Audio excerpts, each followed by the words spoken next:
बिस्मिल्लाहिर्रहमानिर्रहीम। ज़मूंग पर लसम निसाब के इस्लामियात के लुम्बी सूरत अहज़ाब दे। सूरत अहज़ाब तासो ये बोर्ड बानी मारी करे सूरत अहज़ाब और दी सूरत दा मदनी सूरत ते ये किताब की लिखरीम दी और पदे के 9 रुको 73 आयत 73 आयत पदे सूरत की दी दे सूरत नुम दा सूरत अहज़ाब की दे दा अहज़ाब लफ्ज़ जमा दा हिज़ब दा और हिज़ब की दे दा ग्रोह जमात हुई पूरा तफसील और तफसरा वो पदे अहज़ाब हिज़ब जमात पांदे ग्रुपों बांधे रुस्तो द ग़ज़वा अहज़ाब पर ज़मन के इंशाअल्लाह पूरा तफसील लाजी दा दे सूरत खुलासा के पदी सूरत की कम कम मज़ामीन दी दा यौ सो ख़ास पॉइंटूना यौ सो ख़ास मज़ामीन ताउस तो बयानों ताउस देता वकील है पदी सूरत की इब्तिदा के बिल्कुल पढ़ूंबी आयात के अल्लाह पाक नबी अलैहि सलाम ता दखपले इत्तिबा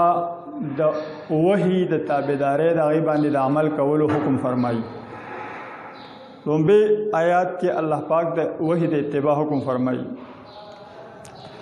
आओ या अय्युहन नबी इत्तक़िल्लाह वला तुतिअल काफिरीन। दुएम नंबर पर दे के अल्लाह पाक द जाहिलियत द रस्मुनु इस्लाह कई चे कम रस्मुन अदासी चे जाहिलियत पर ज़माना क्यों न आगा इस्लाम जाहिलियत अगर रस्मुन ख़त्म कल और चे कम सही उसूल और सही रस्मुन पकारू अगैर आइश कल न पदी सूरत के दुएम द जाहिलियत द रस्मुन इस्लाह दा। दरेम पदी सूरत के द ज़िहार और द मुतबन्ना हुक्म दे तज़किरा पर कि द ज़िहार की चे ज़िहार सता वही ज़िहार व जाहिलियत के संग और ज़िहार व इस्लाम के द ज़िहार शरी हुक्म से दे द ज़िहार तफसील दाहुम पदी सूरत के बयानी अव्वल मुतबन्ना चे लेपालक बैठा हो तो वही मुँह बैठा हो तो वही दबल माशूम अगल कोर तरावल अवलवे के जमूंग पदे माशरा के मदी सीज़ रिवाज ता दे नो आया अगा हकीकी जुए गर्जी के न गर्जी नो दे ज़िक्र पदी सूरत के दे बल पदी सूरत की अल्लाह ताला द एहसानात ज़िक्र दे और ब्या द हक़ द शुक्रिया खुसूसन द अल्लाह ताला द ज़िक्र तरगीब दे कि तासो अल्लाह ताला ढेर ढेर यादवे देन अलावा द मुनाफिकानो द हक़ द अगा गलत किरदार मुनाफिकाना किरदार ज़िक्र दे पकी और अल्लाह पाक अगी त पकी तंबीह वर्कड़े दा कि तासु द खपल गलत अमल नमन नशवे दे बा अंजाम ढेर ख़राब भी तो दागी द अंजाम बद अगा ज़िक्र पदी सूरत के शवे द कोरोना माहौल दन्ना द हगे इस्लाह कुल इस्लाहुल बुयूत द दे ज़िक्र पदी सूरत के अल्लाह पाक मोमिनाओं तो फरमाई खुसूसन द नबी सलाम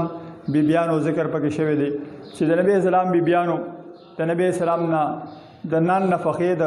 इजाफ़े मुतालबा कड़वा द हगे ज़िक्र दे और ब्या दाई पज़मन के द कुरून द इस्लाह द पर उसूल बयान शवी दी पदे सूरत के देन अलावा जिसंग मख के माता उस ज़िक्र कल छि द मुतबन्ना यानी मुबोला बैठा द हगे ज़िक्रम पदी सूरत के शवी दे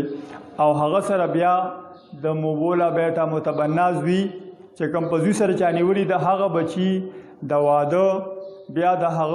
द बीबी द तलाक ब्या द हगे बीबी सर द निकाह दा मसला पदी की ख़त तफसीली ज़िक्र शवे दा जाहिलियत के कम रिवाजू चे खल्को बा यो माशूम पजू सर उने वो और ब्या बे अगला वादो को नगा बे द खपल बची पशानते गाना अगा वो मीरास पम द गफलार नौड़ो आलन किताब खपल प्लार नो आओ चे अगबा कम बीबी सर वादा करो जनाना सरा बिलफर्ज अगले बे तलाक वर्को अगव ब्या हराम गणल शुआ नो इस्लाम दा रिवाज ख़त्म को और इब्तिदाई द नबी इस्लाम नौकला दा ज़िक्र दी सूरत की इंशाअल्लाह तफसीली राजी पदा ज़मन की दा ज़ैद इब्न हारिसा और द ज़ैनब बिन्त जहश छेदा ज़ैद इब्न हारिसा दा द नबी इस्लाम मुतबन्ना जुए नबी इस्लाम पर दूसरे निवले सहाबा वो होता ज़ैद इब्न मोहम्मद वे हो पदी सूरत की बराशी चिकल अल्लाह पाक को तो फरमाइल चे उदऊहुम ले आबाइहिम दीता द दीन इज़्ज़त फलो ब्लारान तकवे नबी हज़रत अब्दुल्लाह इब्न उमर रज़ियल्लाहु फरमाई चे मुंग वो ज़ैद इब्न मोहम्मद वे हो ब्या दा लफ्ज़ मुंग ख़त्म को और ब्या तो मुंग ज़ैद इब्न हारिसा नुम दा मत ब्या वे مطلب دا چې دا حقیقي زوی نه ګرځي. دا زید بن حارثه او د زینب بنت جحش د نکاح بیا د هغې منځ کې د کور نه جوړېدو او بیا د طلاق او طلاق نه بعد بیا د زینب بنت جحش دا د نبی اسلام د ترور لور وه هغې سره د نبی اسلام نکاح په دې باندې دا رواج مات شو چې جاهلیت کې به متبنا زوی بیبي سره به نکاح حرامه ګڼلی شوه. اسلام دا چې کوم دی نو دا جایز کړه په هغه صورت کې چې د حرمت بل څه سبب نه وي. دې نه علاوه دې صورت کې د ملاقات آداب دي چې نبی علیہ السلام سره ملاقات کیږي او ملاقات لپاره څوک راځي. نبی علیہ السلام خپل کور کې دی حجره کې دی نو څه طریقې سره به هغه سره میلاویږي آواز به ورته څنګه کوي د آدابو به خیال ساتي د هغې د آرام به خیال ساتي او هغې ته بالفرض کوم نوم اخلي د نوم په ځای باندې که رسول یا بل لفظ استعمالي دا د آدابو نه دي او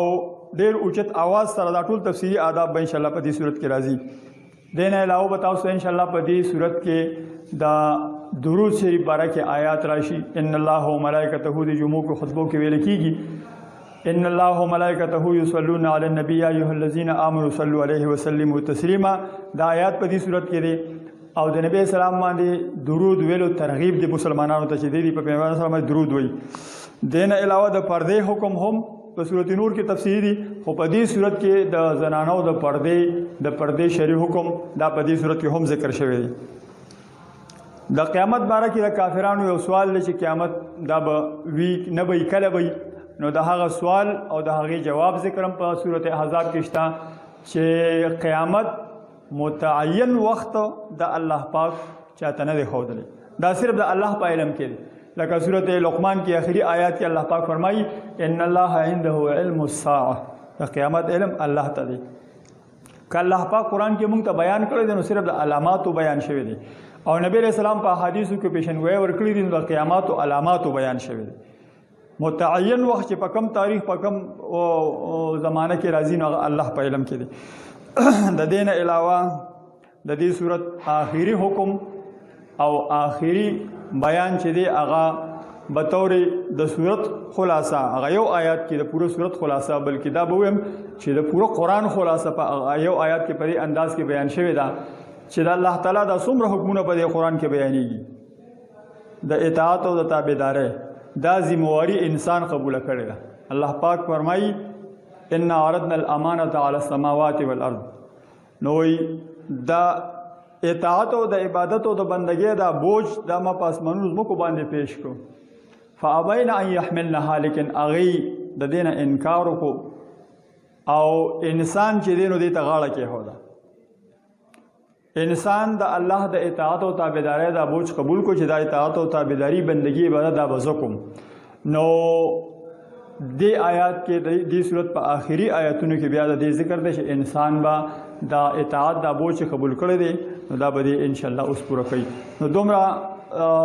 په دې صورت احزاب دا خلاصه مې تاسو بیان کړه او انشاءالله په آینده درس کې به بیا د صورت احزاب ترجمه سٹارټ کوو.